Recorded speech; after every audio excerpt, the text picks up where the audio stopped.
A little construction going on. Poke prod would be the name of this one. I'm in the middle of a gunk series though, and I think I'm just going to combine this with all the rest of the gunks. But been wanting to do a piece on poke prod for a while, where you feel socially or mentally, you know, jabbed and poked, and people are waiting for a reaction. In the NBA, NFL, not so much the major leagues, but because the penalty system's different, you know, fouls or whatever, and however that goes.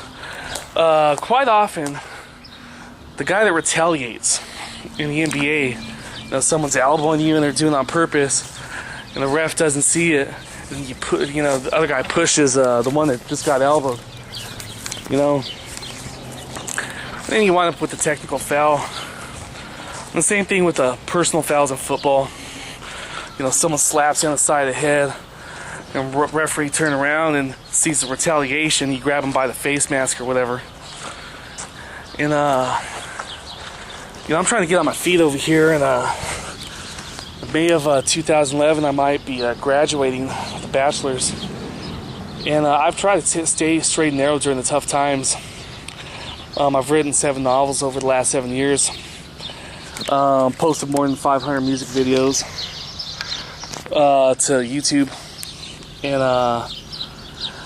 recorded more than 1,000 songs altogether. You know, some are, you know, on a disc and all. But I just want to talk about that, where it feels like certain people do that, and I'm trying to go beyond always pointing a finger at this one or that one. During this gunk series, you know, I talked about altercation I had with my dad and so forth, and maybe it's happened between me and him, but it's happened between me and, you know, the people during the worst of times, during the best of times. You know, we used to be drinking buddies, but some ironic about him, he didn't graduate from Chaffey College. He went there when he was a kid. I graduated with 2 degrees, communications, liberal arts. And he's happier with me when I'm not succeeding. His words won't say so, and he'll deny it, but he's happier with me when I'm not succeeding, and when I'm close to my goals, he gets mad at me. One time he even said, well, I had to do that, you were trying to leave a nest. I mentioned that in another gunk piece. But as I start my career, you know, if everything goes as planned and all, try to find a place with a good economy, someplace wants clean air, clean water. I studied ecology. I'm going to have to get anyone negative out of my life, and get a piece on social write-offs and turnover rates, and that alludes to this idea. But that includes him for however long. You know, I called him this past Father's Day, and he, you know, stopped returning my calls. Sometimes he used to be good about it. I don't think I'll necessarily abandon my dad for my whole life, but if he's one of the negative detractors when I was a kid, he used to preach against that. Being negative, nagging, and stuff like that. He's accused my mom of it. And that's how he's been for these last couple months, it seems. And that's just me. And, you know, on an extreme metaphor, if the first Stephen King book I read was Pet Sematary. I've read 17 Stephen King books. There's a Micmac burial grounds, and you just have to take this, like I said, as allegory, you know, fiction, and something to illustrate a point, an anecdote. Warriors were buried in this Micmac sacred burial ground. The book starts off, the heart of a man is stonier. I don't know what the fuck it means, okay? But that was written at the very beginning of the book.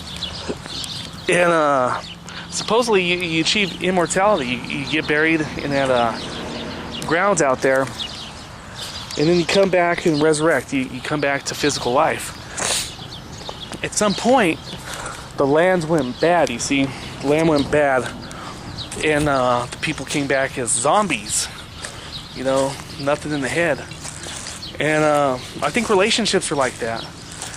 Where you can remember, hey, this used to be a great relationship. Hey, this used to be a great relationship. And then one day you find, man, every time I try to resurrect this one, goddamn, this dog shit happens, or that dog shit, or, you know, that stuff, or this stuff. So we're halfway to 10 minutes here. I'm have some errands to run. Cal State San Bernardino is the first of them. Their offices are closed on Fridays. I was there on Friday. It's a Monday right now. I have an anthropology class that I'm going to transfer to Claremont. And then we're going to find out sometime late July, early August, if the classes that I'm transferring from Chaffey, I have a business law and a music business class. If those are going to qualify towards my degree, because I had an elective left, and that I'm hoping would qualify. Business laws.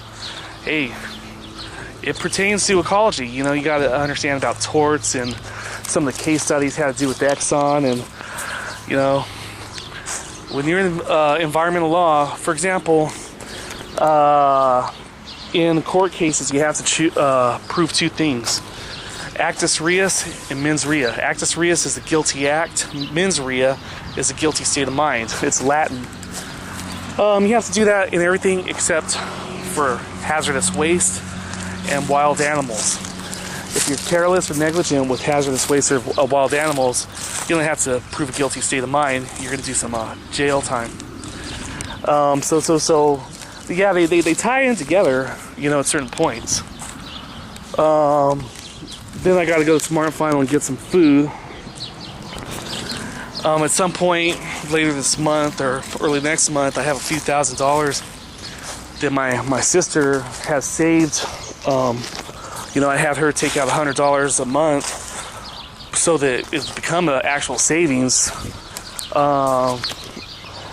I've always been a now person, and I've always had a problem saving that kind of money unless someone's doing it for me. I've saved up to $20,000 before in the 401k.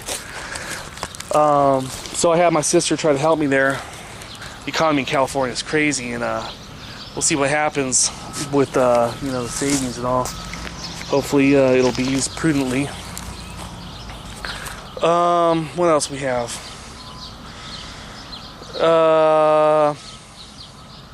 Let's see. I had some written about breakups, but it's not registering in my head about what that was. So this is one of the gunk series here, and I'll still film when I go to Cal State. Probably I'm not really sure on that. I remember about the breakups. There's a strange phenomenon. You break up, you lose a job, you make a religious conversion or something, and you wind up having to explain it over and over and over to different people, And it's like, hey man, fucking half hour, yeah, this happened, that happened, this happened, this happened. Well, the gunks here, like some of my other pieces, what I do, I've done 3 trimmer pieces. Whenever we have an earthquake, people check those out. I had problems with the Cass County Music, fighting the Eagles wig out when people cover their songs and post them on YouTube. The only band I know that does that. I'm sure there's others. But, I had to remove all my Eagle songs and posted some of those, and those did pretty well. And some videos do well and some don't, as far as views. But this is for posterity, it's for the record, and I mentioned that before.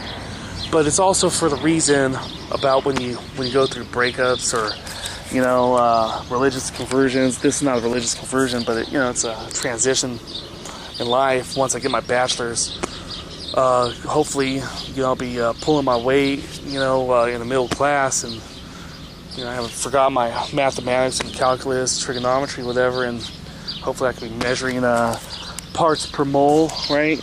About chemicals in the air, and however that goes. But a lot of this gunk is so, hey man, check out Gunk 11 or whatever. That answers what you're asking. Hey man, Gunk 6. Gunk 6 talks to what you're trying to allude to there or whatever, And that's another reason for this. Gotta go, coming on 10 minutes, party on.